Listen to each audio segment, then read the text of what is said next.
اعوذ باللہ من الشیطان الرجیم بسم اللہ الرحمن الرحیم۔ آج 2023 کی تاریخ میں یہ ایک سنگ میل ہے۔ ہم ILF KP نے ایک ریٹ پٹیشن فائل کی تھی پشاور ہائی کورٹ میں، کیونکہ ایک انجانہ سا کریک ڈاؤن جو ہے وہ PTI پہ ڈالا گیا تھا۔ ڈیپٹی کمشنر جو تھے وہ ہمیں ریگریٹ کر رہے تھے، ہمیں ایون اپنے کمپاؤنڈز میں بھی ورکرز کنونشن، ریلیز، جلسوں کی اجازت نہیں دے رہے تھے۔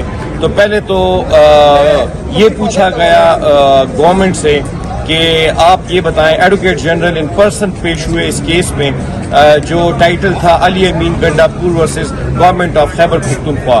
ان سے پوچھا گیا کیا آپ ہمیں بتائیں کہ کیا یہ پولیٹیکل پارٹی پاکستان تحریک انصاف کوئی بینڈ آرگنائزیشن ہے؟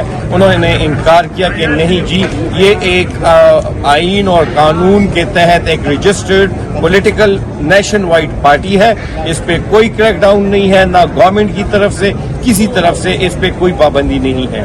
پھر جب ان کا یہ جواب آیا تو عدالت جو بینچ کنسٹیٹیوٹ ہوا تھا اعجاز انور صاحب کا اور شکیل صاحب کا، آنریبل جسٹس شکیل صاحب کا، ان کی سربراہی میں اس بینچ نے کارروائی کی اور یہ کہا کہ اگر ایسی کوئی بات نہیں ہے تو یہ ان کا رائٹ ہے انڈر آرٹیکل 15، 16، 18، 19، 20، آرٹیکل 25، 26 کہ یہ پبلک گیدرنگ کر سکے، ایک جو ہے کمپاؤنڈز میں ورکرز کنونشن کر، but with prior permission of the deputy commissioner. اور ڈیپٹی کمشنر کو بھی یہ ڈائریکشنز ہو گئی کہ وہ جو ہے بغیر کسی وجہ کے ان کے جو گیدرنگز ہیں ان کو نہیں روکیں گے۔ تو انشاءاللہ جب ریٹن آرڈر آئے گا تو انشاءاللہ ہم اس کو پبلک کریں گے، لیکن ہماری ریٹ جو ہے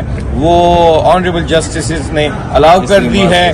تو ہم پوری PTI کی جو KP بیسڈ پارٹی ہے اس تمام کو اس کامیابی پر بہت بہت مبارکباد دیتے ہیں۔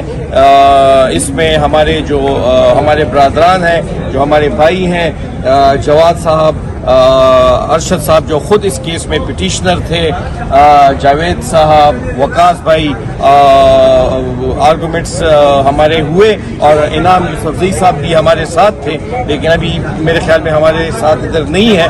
تو میں تمام KP کے ورکرز کو، KP یا PTI سے ریلیٹڈ جتنے بھی ہمارے بھائی بہنیں ہیں ان سب کو مبارکباد پیش کرتا ہوں اس کامیابی پر۔ بہت شکریہ۔